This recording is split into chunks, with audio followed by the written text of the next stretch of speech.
Hi guys, welcome back to another positive action. This is positive action 60, and this one's talking about practicing your brain flips. So we're gonna start off with a question. After I ask the question, of course, you can pause, comment in the comments, or answer to yourself, however you want to do it. Why is it so hard for people to focus on the positive in themselves and other people? Ooh, that's a good question. Why is it so hard for people to focus on the positives in themselves and other people? Okay, so it could be because our culture focuses on the negative. Our nightly news is skewed towards the negative. There are millions of acts of kindness, generosity, bravery, and intelligence every day in our country. But what do we pay attention to? The 8 or 10 negative newsworthy events that just occurred. So that's what we've trained our brain to focus on. It's what first pops into our minds. At school, we do the same thing. So, for example, we take a test and pass with an 89% score. Do we look at what we did right? No. We antagonize our mistakes. We look at all the questions that we got wrong. Out of a tournament of 32 basketball teams, we focus on the champion team that wins and often see the other 31 teams as losers. But weren't there good shots and good plays made by all the teams? So, didn't everyone strive to do their best? If we use the paradigm of a basketball tournament with one team winning and 31 other teams losing, only 12 athletes can consider themselves successful, perhaps out of 1,200 kids in your school.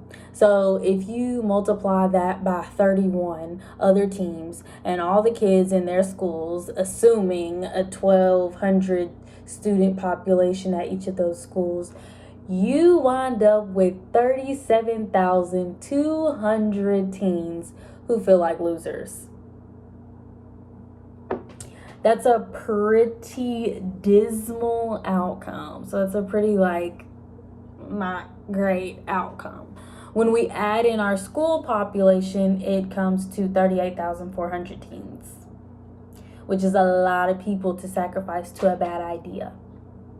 We want all 38,412 students to feel like they matter, that what they do counts, that they can be successful in their own way and on their own time. So we've been imprinted with the negative, and it will take practice to get our brains wrapped around the positive. But once you start looking for the positive in yourself and in other people, you'll find it everywhere, and that changes everything.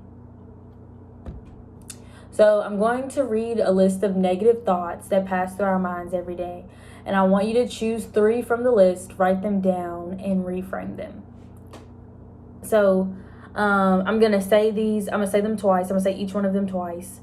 And if that's something, if that's a negative thought that you know that you have every day, use that as one of your 3 because it relates more to you personally. If you hear all of them and you're like, I don't really relate to any of these, then just pick 3 out of the ones that I said. So, nobody understands me. Nobody understands me. School is a waste of time. School is a waste of time. My parents are trying to control my life. My parents are trying to control my life. I'll never make any money. I'll never make any money. Teachers hate me. Teachers hate me. There's no reason to try. There's no reason to try. I'm always the last one chosen. I'm always the last one chosen. I'll never get it done on time. I'll never get it done on time. I can't learn to dance. I can't learn to dance. It's not fair. It's not fair. That girl is so ugly. That girl is so ugly.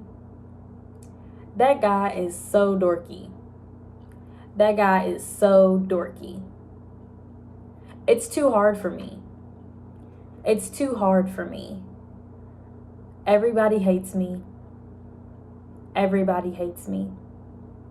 I never get anything I want. I never get anything I want. Okay, so now that you've heard all those, I said them twice. Again, if you heard 3 of them that like you know that you say them to yourselves kind of on a regular basis every day, or you say them to yourselves quite often, pick those 3. But if you heard all of those and you were like, I never say those things to myself, then just pick 3 random ones and reframe them. So after you reframe the 3 negative thoughts, write how using the new positive reframed thoughts could create more choices for you and could make a difference in your life. Read your reframed thoughts several times, like a meditation, and then ask yourself, how does that feel to me? Do I feel better? Does my brain accept this as truth? Because remember, if you're lying to yourself, your brain's not going to believe it. Your brain's not going to think that it's truth. Okay. So managing your brain may feel like you're herding cats. We all feel that way sometimes. These techniques have worked for many people and are offered as ideas for you to use. They are certainly not the only ways. Touchstones are many and personal. Finding your touchstone, the way that works to calm your mind, so a touchstone, the way that works to calm your mind, is part of discovering who you are. All right. So thanks, guys, for watching our virtual programming. I hope you guys are staying safe, and I will see you guys next time.